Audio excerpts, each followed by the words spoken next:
वकील साहब जो मेरे साथ खड़े रहेंगे, जिन्होंने इतनी अच्छे से संविधान की किताब लेकर के आए हैं, है ना, वकील साहब है। उनका लाइव चल रहा है सोशल मीडिया जो कलेक्टर है ना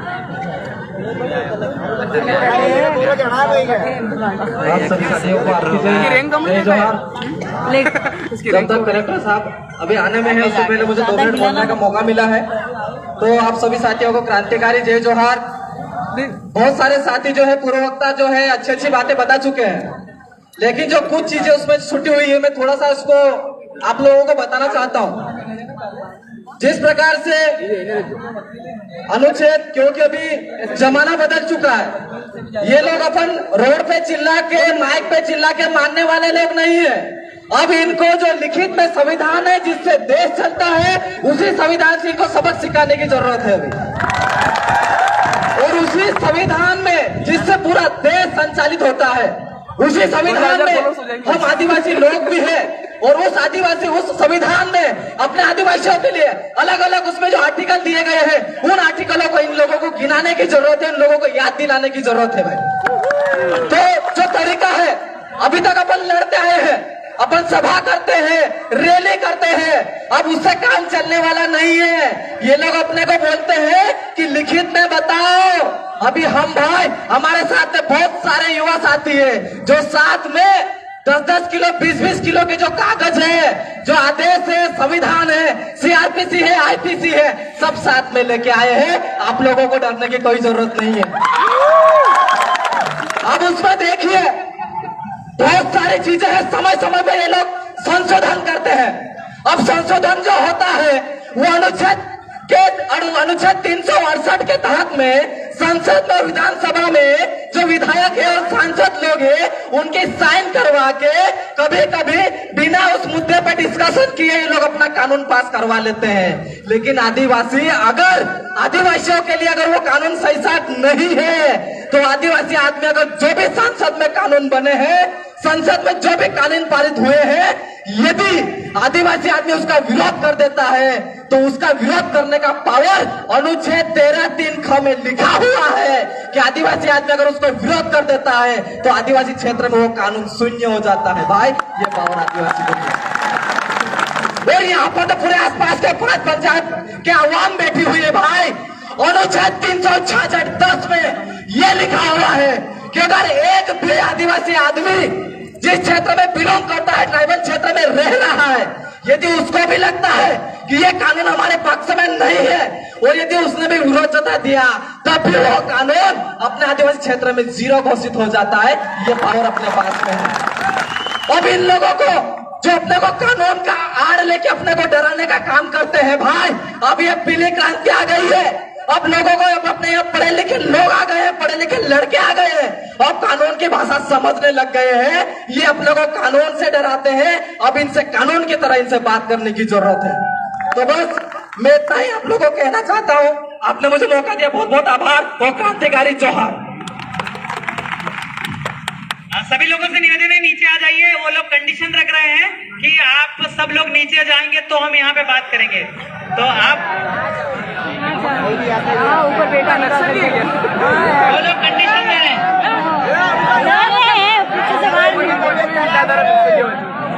हम सब लोग चले जाएंगे, समझते हैं। स्वशासन व्यवस्था गाँव की कैसे चलाएंगे अगर ऐसे करेंगे तो? अरे इनकी तबीयत खराब, आई जाओ नीचे। बुखार आ रहा, बुखार। प्रवीण भाई कहाँ हैं आप? जल्दी आए। तो फाइनली शासन प्रशासन आने वाला है। ठीक है, चंदू भाई आप भी निवेदन कर दीजिए सबसे। चंदू भाई आप भी निवेदन कर दीजिए, सब नीचे चले जाएं। चंदू भाई निवेदन कर। चंदू भाई आप शॉर्ट पे और इन सबसे निवेदन कर लीजिए कि नीचे चले जाए, है ना। और ये अपना जनप्रतिनिधि रतलाम गौर सबसे लास्ट में आए हैं, इनसे भी बोलते हैं अगली बार पहले आ जाना, नहीं तो देख लेना फिर। विलास भाई कमले जी खूब खूब जोहार। और सबसे मेरा अनुरोध है कि आप लोग खड़े हैं, आप लोग थोड़ा पीछे चले जाइए नीचे।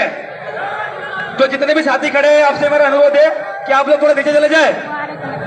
और साथियों 1-2 मिनट की बात मैं भी रख दूं। और यहाँ का जो विधायक हमारे रतलाम ग्रामीण जी के कुंगे बेरे, दिलीप जी मकवाणे, उन्होंने भी इस ठहरा बस्ता में साइन करके दे दिया। ऐसे विधायक को भी उखाड़ के फेंकना चाहिए, करना चाहिए। हमारे क्षेत्रों में इक्का फैक्ट्री बनी हुई है, 10,000 लोगों को यहाँ से बेघर किया गया है केमिकल में। हमारे बीच में हमारे कलेक्टर साहब पधार चुके हैं, उनका स्वागत। आप लोग शांति वालों ने बात सुनिए, आप लोग जाइए, आप साथ सब लोग बैठ जाइए। आपसे अनुरोध है, मीडिया से आपसे अनुरोध थोड़ा पीछे ले जाइए।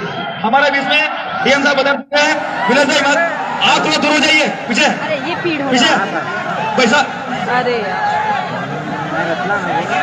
आप सब लोग यहाँ से साइड हो जाइए। चंदू भाई आप भी नीचे चले जाए, सब लोग नीचे चले जाए।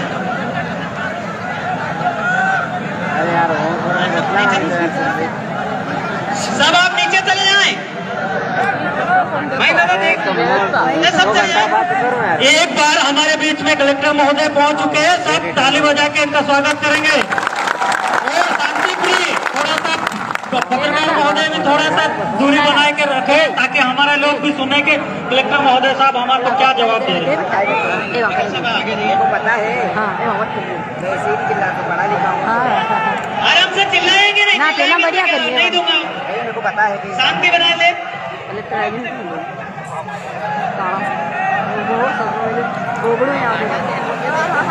सभी साथी नीचे थे।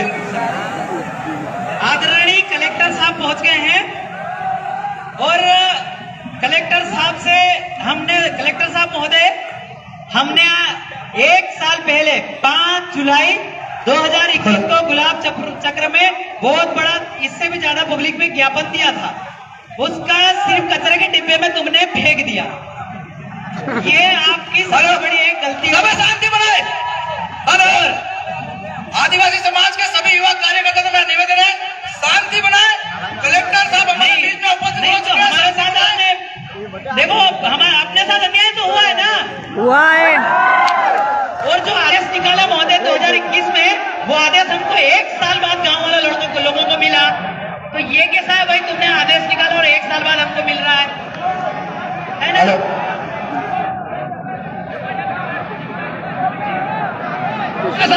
आदेशों में मेरा निवेदन है, थोड़ा सा साइड में हो जाए। सूचित और वार्न किया है और आदेश किया है, न लोकसभा न विधानसभा, सबसे ऊंची ग्राम। लोग सभी नीचे बैठ जाओ, बैठो सब लोग, चलो आप लोग सब आ जाओ।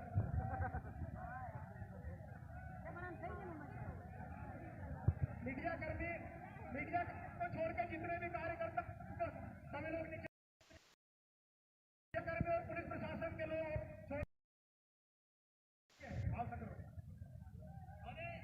मीडिया कर्मी और प्रशासन के लोगों को छोड़कर सभी लोग नीचे बैठ जाए। तो मैं जो है सभी चुप रहो यार।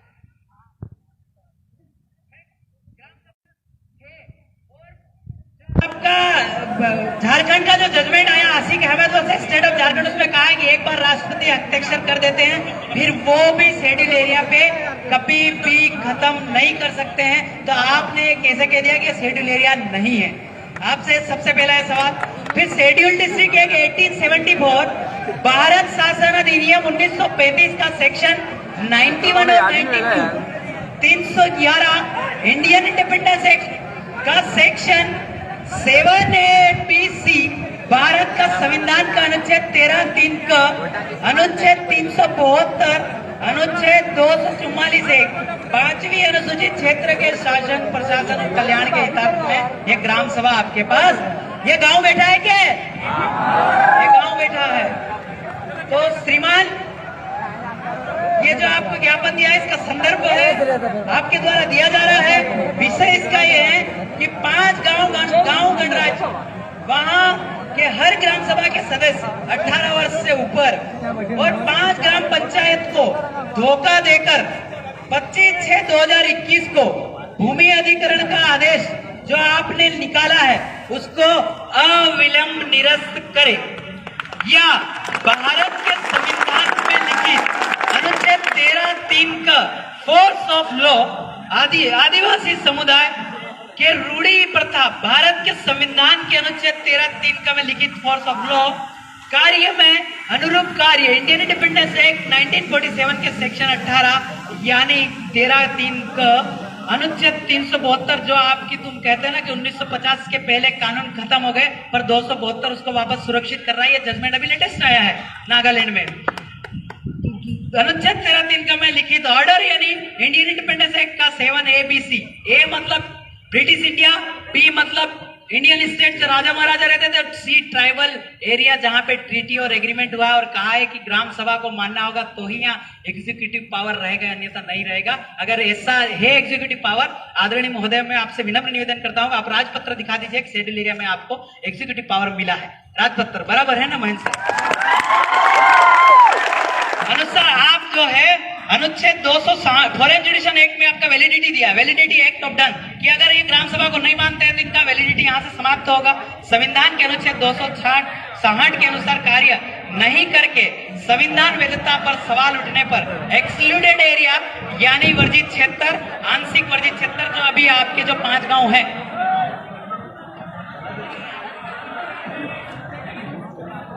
पांचवी अनुसूचित क्षेत्र संविधान एक में लिखा है कि भारत अर्थात राज्यों का संघ, और उसमें 3 में लिखा है अर्जित किए गए क्षेत्र। ये कौन से क्षेत्र है जो अर्जित किए गए? आज संपूर्ण खुल के बोलना पड़ रहा है, एसपी साहब भी बैठे हैं। कार्यपालिक न्यायपालिक विधायिका अगर नहीं मान रहे हो ग्राम सभा तो आप कार्यपालिक न्यायपालिका विधायिका समाप्त कर हमारी ग्राम सभा को आप सब सौंप दीजिए और आप यहाँ से, है ना, ये जिसमें बोलना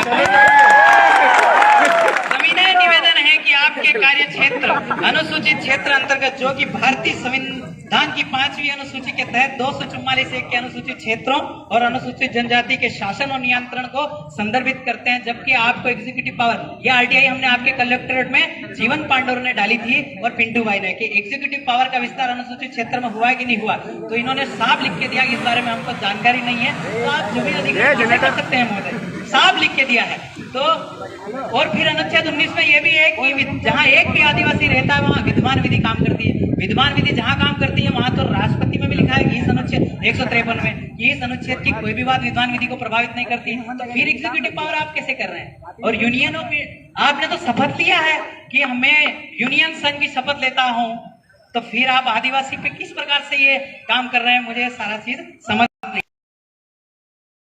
नहीं किया करती थी। इन्हीं कारण से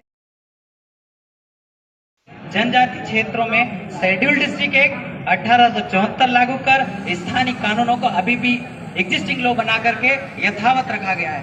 तत्पश्चात इन्हीं जनजाति क्षेत्रों को भारत शासन अधिनियम 1935, 91 और 92 और 311 के तहत विशेष संरक्षण प्रदान किया गया है, जिस संरक्षण का पालन आप नहीं कर रहे हैं।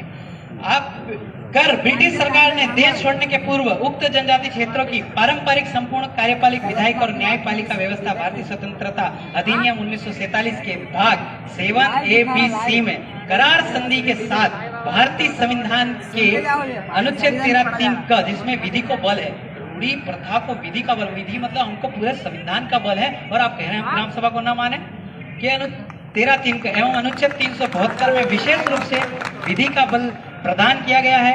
भारतीय संविधान लागू होने पूर्व तक ब्रिटिश शासन काल में देश के तमाम जनजाति क्षेत्रों में भारतीय दंड संहिता 1860 तक एग्जिस्टिंग लॉ बना के लगा है एसपी साहब। 1860 आईपीसी तो आपका वही है ना, 1860 धारा 5 जिसमें स्थानीय विधि को प्रभावित नहीं करते। भारतीय दंड प्रक्रिया संहिता 1898-1973 के अध्याय 1 पैरा 2 ख के तहत सभी तरीके दीवानी और फौजदारी मामलों का न्यायीकरण प्रत्येक ग्राम स्तर पर स्थानीय पारंपरिक तरीके से होता है।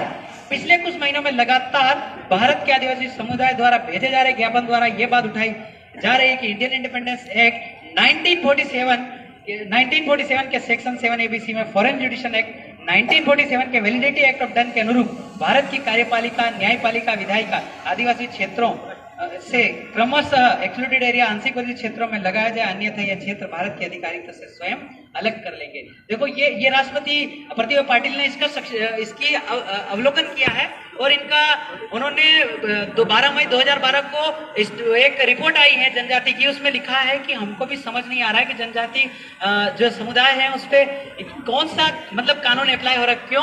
क्योंकि इस देश में 2 जनता है। आपका 5 जनवरी 2011 के जजमेंट में कहा है कि इस देश में 2 जनता, एक साधारण एक असाधारण है। आपका गैजेट जो निकलता है वो तो असाधारण निकलता है, और इस देश में देशेज हैं और एक असाधारण जनता है। और उसमें कहा है कि आदिवासी स्पेशल कहा है महोदय कि आदिवासी समुदाय इस देश का जो है रियल ओनर है, और 98 जो है उसमें स्पेशल शब्दों में आक्रमणकारी और अप्रवासी शब्द उपयोग किया है। उन्होंने मार्कंडे काटजू ने यह भी कहा है कि इनकी इज्जत की जाए, इनकी संरक्षण किया जाए, इनकी जमीन बचाई जाए, इन्हें पेड़, इनकी बकरी, इनकी गाय भैंस को सुरक्षा दी जाए। यहाँ तो उल्टा ही हो रहा है, आप हमारी जमीन ले रहे हैं, तो ये गलत है महोदय।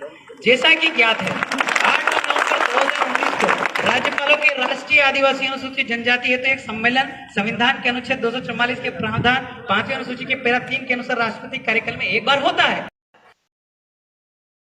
जो आपको क्या थे, शायद एक्ट जो है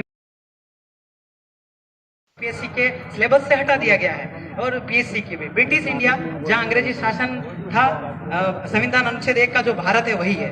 इंडियन इंडिपेंडेंस एक्ट 1947 का सेक्शन 7A, इंडियन स्टेट यानी भारत के राज्य क्षेत्र, इंडियन इंडिपेंडेंस एक्ट 1947 का सेक्शन B, ट्राइबल एरिया जो 3 है, सेक्शन 7C जो 3 है वो ट्राइबल एरिया आदिवासी क्षेत्र जहां अंग्रेजों ने शासन किया ही नहीं। संविधान अनुच्छेद 1 और 3 में जिन्हें करार संधि, जो मैंने आपको बोला, तो करार संधि टीटी एग्रीमेंट द्वारा अर्जित किया गया, जो कि स्वतंत्र हो चुके थे।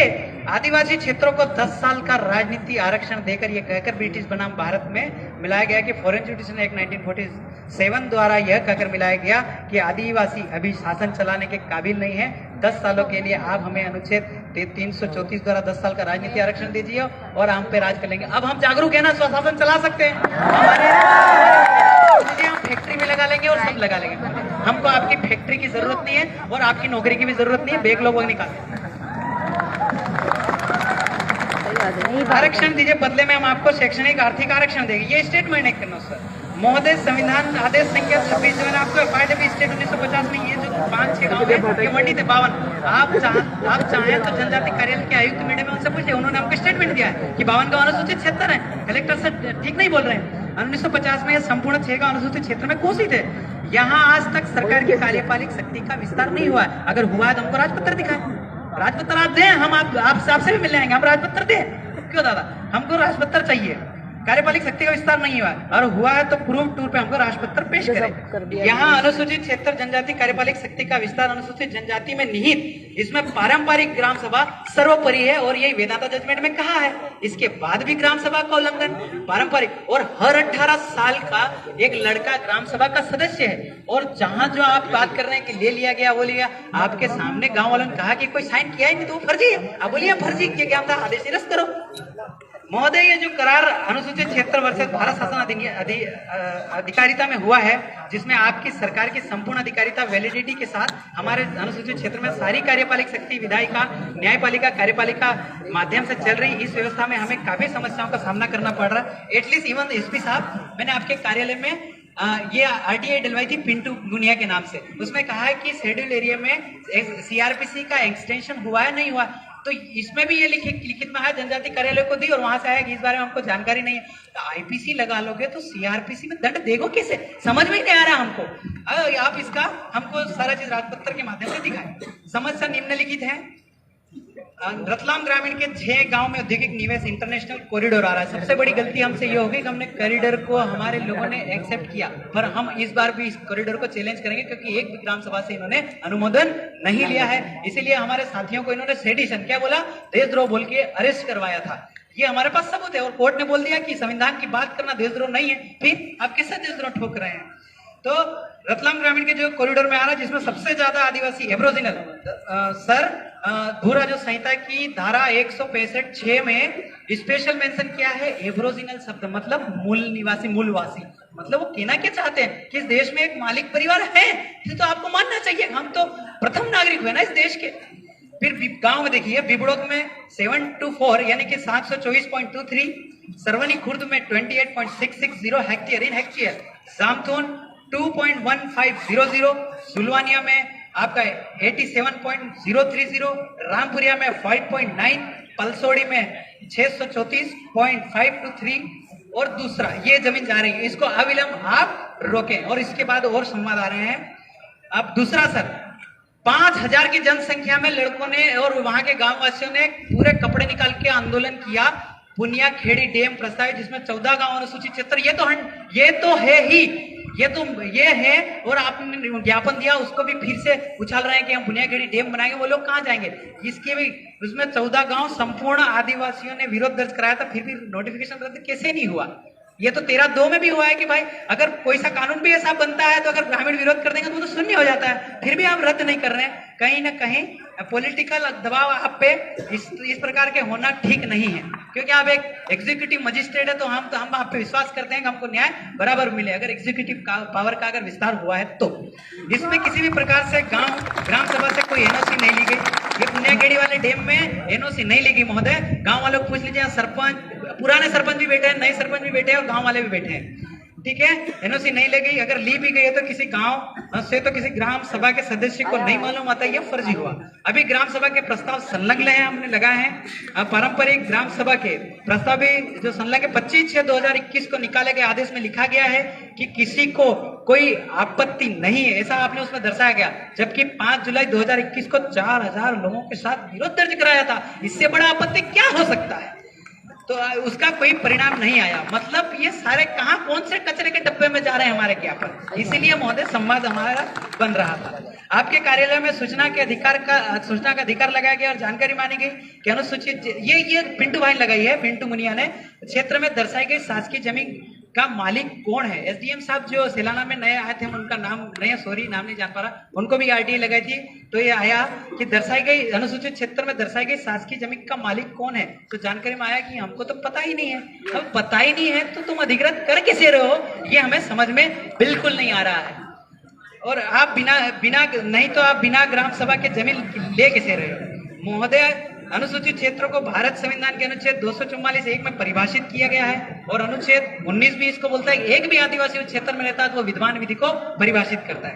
भारत के सर्वोच्च न्यायालय सुप्रीम कोर्ट ने,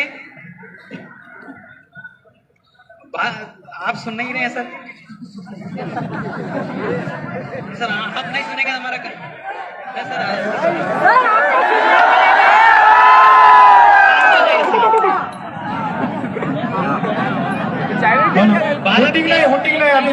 भारत के सर्वोच्च माननीय सुप्रीम कोर्ट ने अनुसूचित क्षेत्र को परिभाषित करते हुए जजमेंट दिया। उच्चतम न्यायालय का फैसला विधाता के अनुसार न लोकसभा न विधानसभा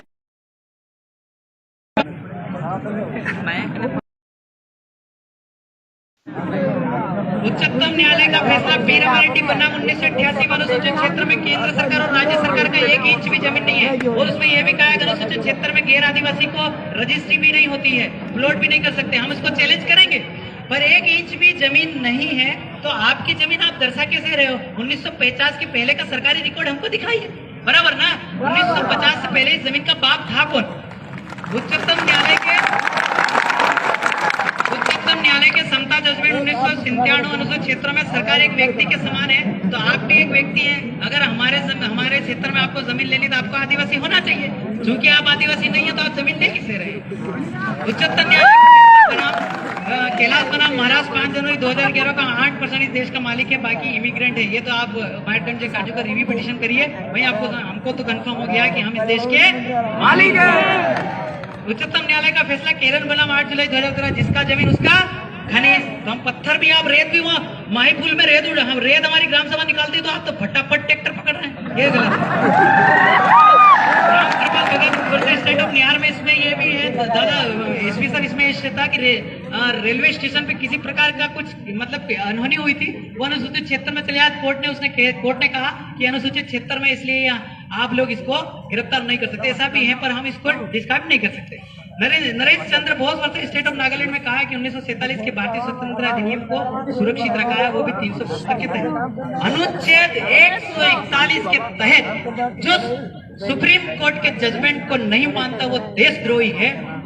अर्थात आप हमारी ग्राम सभा को नहीं मानते तो हम पिटीशन लगाएंगे कि आप देशद्रोह वाला काम कर रहे हैं।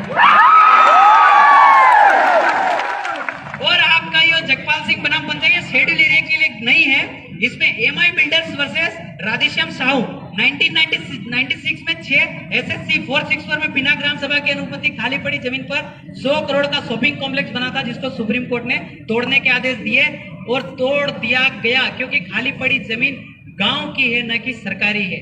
क्योंकि पारंपरिक सीमा के अंदर आने वाले वो जमीन तो पलसोड़ी की है, आपकी कैसे हुई? ये चीज है।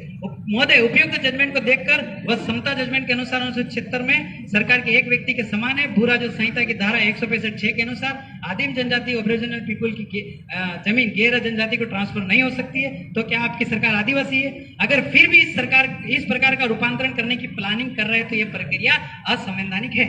उच्चतम न्यायालय का फैसला पी रामारेड्डी बनाम 1988 बोलता है कि अनुसूचित क्षेत्र में केंद्र और राज्य सरकार का 1 इंच भी जमीन नहीं है।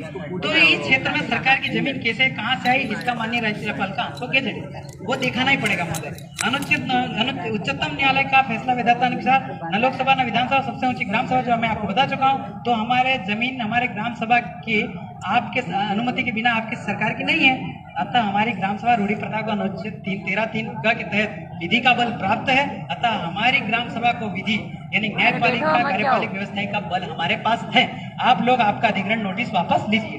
अगर इन 70 सालों में ग्राम सभा या विद्वान विधि प्रवत विधि को कमजोर करने के लिए कोई संशोधन हुआ है, आप कह रहे हैं पैसा एक आया, वो आया, फलाना आया, ढिमका आया, तो अनुच्छेद 13(2) के तहत आदिम जनजाति के विरोध करने पर यह ऑटोमेटिक शून्य हो गया है। माननीय उच्चतम न्यायालय कैलाश बनाम महाराष्ट्र 5 जनवरी की 2011 के 8% देश का मालिक है, बाकी आक्रमणकारी विदेशी संतान है, उसमें लिखा है, इसमें हमारा कोई स्टेटमेंट नहीं है। सुप्रीम कोर्ट को रिव्यू पिटीशन कर सकते हैं आप। माननीय उच्चतम न्यायालय ने यह भी कहा है कि हमारी 92% लोगों की जिम्मेदारी है कि हमें आदिवासी को कोई बेदखली प्रताड़ित नहीं करना चाहिए, बल्कि सम्मान और संरक्षण प्रदान करना चाहिए। फिर भी आप भी उसी 92% में से हैं और आप जो शपथ लेते हैं वो यूनियन ऑफ इंडिया यानी कि संघ की लेते हैं, तो आपको जिम्मेदारी बनती है कि आपका हमारा सम्मान, संरक्षण और हमारी भैंस, गाय, बकरी और हमारे आदिवासियों को सुरक्षित रखने का आपको जिम्मेदारी बनती है। आपको ये करना पड़ेगा, आप ये गलत कर रहे हैं। महोदय, अनुच्छेद 141 के तहत माननीय सुप्रीम कोर्ट के जजमेंट हर न्यायालय में लागू है, तो आप भी जानते हैं। अगर कोई कार्यालय मानने से इनकार करता है तो ये आईपीसी की धारा 124A के तहत देशद्रोह है, अर्थात हमारी जमीन लेने की कोशिश की तो हम ग्राम सभा आपको देशद्रोही ठहराएगी। और ये सूरज कुमार एसडीएम 6 महीने जेल रह करके आए हैं जमशेदपुर के अंदर इसी ग्राम सभा वाले मैटर के अंदर। संविधान के अनुच्छेद 48, ये तो नॉर्मली है, ये सब पढ़ाया जाता है। 48 व 48 का के अनुसार राज्य कृषि और पशुपालन को आधुनिक और वैज्ञानिक प्रणाली से संगठित करने का प्रयास करेगा। गाय और संबंधित नस्लों के लिए उनके वध प्रतिशत करने के लिए कदम उठाया जाएगा। यहाँ तो आप सारी गाय जो कितनी 50-60 हजार गाय और बकरी दे रही उनको निपटाने की सोच रखे हैं, ये गलत है। अतः श्रीमान जी से निवेदन है कि प्रस्तावित औद्योगिक क्षेत्र से संबंधित जो जमीन का प्रस्ताव अवलंबन करें, अन्यथा हमारे अनुसूचित जनजाति परिवार को आपकी सरकार और आप पर आपके प्रशासन पे से भरोसा उठ जाएगा और खुद को ऊपर लिखे अनुच्छेद से कानून के माध्यम से स्वयं को अलग करने की कोशिश करेंगे। संदर्भित दस्तावेज मैंने स्पेशल लिखे हैं, google.india.कानून पे मिल जाएंगे, आप इसमें सर्च करिएगा। अरे वाह, हम आपको ज्ञापन परवीन भाई ये ग्राम सभा का जो प्रस्ताव वगैरह है वो मुझे दीजिए। 13 प्रस्ताव हम आपको दे रहे हैं। परवीन भाई कहाँ है आप? ला लिया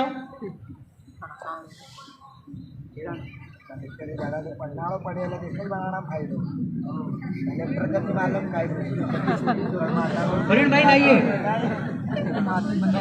आप ग्राम सभा को आप कुछ कहना चाहेंगे जनता से? आप आपको चाहिए, हम आगे लेंगे सर। आपको कुछ कहना हो लिख के दे हमको, बोलेगा सर पड़ेगा, नहीं चढ़ना पड़ा क्यों?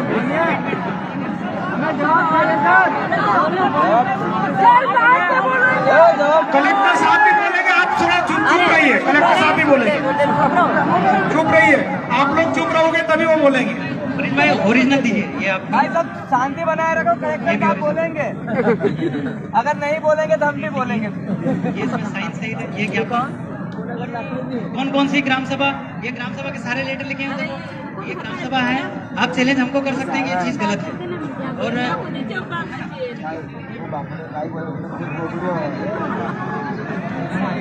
कलेक्टर साहब हमको समाधान 15 दिन के अंदर चाहिए, अन्यथा हम वापस यहीं आ जाएंगे। सर हम लोग ज्ञापन देने नहीं आए, आपसे जवाब पूछने आए हैं। सर हमको जवाब अभी चाहिए, 15 दिन में नहीं।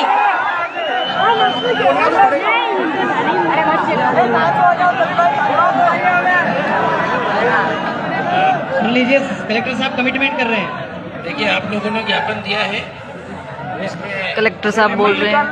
तकलीफ उन्होंने बातें लिखी है, बाकी जो है आप लोगों ने आप लोगों का ज्ञापन है।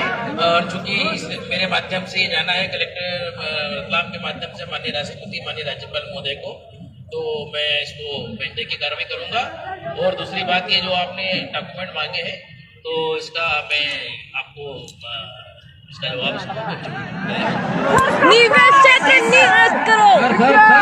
बोलो ना। 92% लोगों की जिम्मेदारी है कि वो आदिवासियों की जो बात है उनकी बात का जवाब देंगे। सर, आपको जवाब देना पड़ेगा सर, जवाब देना पड़ेगा।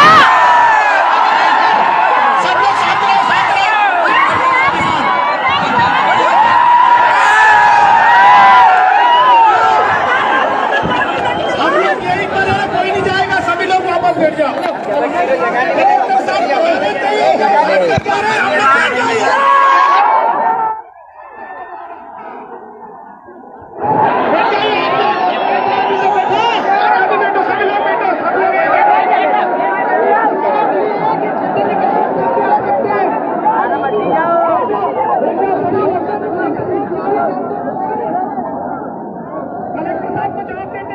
जाएंगे वो।